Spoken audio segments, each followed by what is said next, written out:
ঘটনাটা হচ্ছে পঞ্চগড়ে গতকালকে আমাদের জেলা জাকপা কার্যালয়ে হামলার পর রাতের বেলা পঞ্চগড় জেলা জাকপা নিজ উদ্যোগে একটা জিডি করেছে, সাধারণ ডায়েরি যেটা বলা হয়। অফিসিয়াল মামলা করা হয় নাই। আর গতকালকে আমার বাসভবনের সামনে যে মব সৃষ্টি করা হয়েছে, এইটা নিয়ে আইনানুগ কোনো ব্যবস্থা আমি নিতে চাই না।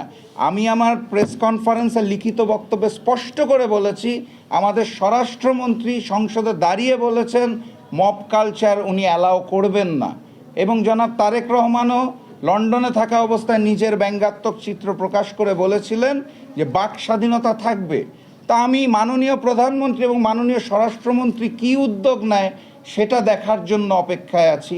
আমি কোনো আইনানুগ ব্যবস্থা আমার উপর যেটা এসেছে, আমার পরিবারের উপর এসেছে, আমার বাসভবনে যেটা এসেছে, সেটায় কোনো আইনানুগ ব্যবস্থা নিতে চাই না। আমি দেখতে চাই মাননীয় প্রধানমন্ত্রী এবং মাননীয় স্বরাষ্ট্রমন্ত্রী তাদের কথা রাখেন, নাকি তারাও পূর্ববর্তী সরকারের মতো শুধু কথার ফুলঝুরিতে চলেন এবং দেশের মানুষের সাথে বারবার বেইমানি করেন। এটা দেখার অপেক্ষায় আমি আছি।